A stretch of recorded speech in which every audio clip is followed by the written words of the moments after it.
Let's clear something up first. The idea that saving on coffee will make you rich is mostly a scam, not because saving is bad, but because it is incomplete. Saving alone will not change your economic class, but not saving at all guarantees that you never will. That distinction matters. Most people are stuck because they live in a system designed to keep them consuming. Small pleasures, daily leaks, habits that feel harmless but compound in the wrong direction. Coffee every day, alcohol every weekend, cigarettes, subscriptions you barely use, convenience food, impulse purchases. None of these individually destroy you. Together, over 10, 20, 30 years, they do.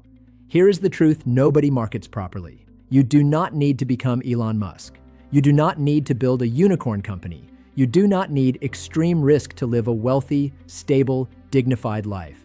You need control, discipline, and time. The first step out of the scale trap is brutal honesty.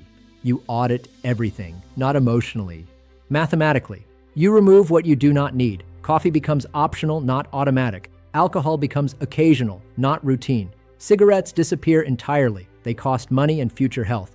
Ultra-processed food goes. Lifestyle inflation stops. You do not replace these things with deprivation. You replace them with structure. You do not need a gym membership. You can train at home. You can train in a park. You can train with body weight, consistency, and discipline. Health is not optional.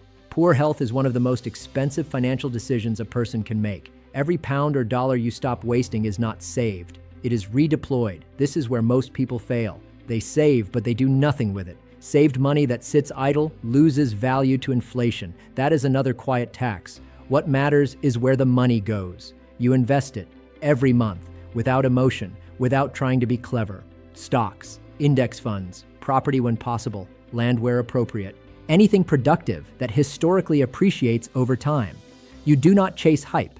You do not trade daily. You do not gamble. You invest with discipline. You accept that you may never be spectacularly rich, but you will almost certainly be financially secure, capable of supporting your family, capable of absorbing shocks, capable of living without constant fear. That alone puts you ahead of most people. This path is boring, it is unglamorous, and it works. Now, let's talk about scale. If you want more than comfort, if you want outsized outcomes, then the rules change. There is only one real way to scale beyond disciplined investing. You must accept risk, not reckless risk, but asymmetric risk. Starting a business, launching a company, building a product, creating intellectual property, owning equity. This is the only place where exponential outcomes exist, and this is why most people never do it. Because it is uncomfortable, uncertain, and failure is common. Most startups fail. Most businesses struggle. Most attempts do not work. That is not a flaw of the system. That is the system. Scaling income requires accepting that some years will feel worse before they get better.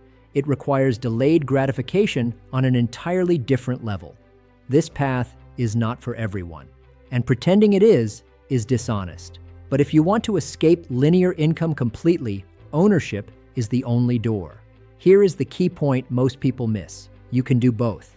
You can live disciplined, save aggressively, invest consistently, and still allocate a controlled portion of your capital and time to higher risk, higher reward ventures. You do not need to bet your life on one idea.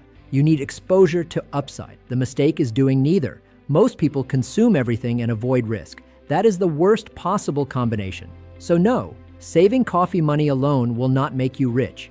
But removing waste, protecting your health, investing every month with discipline, and selectively taking intelligent risk that can make you financially free enough to live well, sleep well, and support the people who depend on you. You do not need to win the game. You need to stop bleeding in it. That is how people actually escape the scale trap.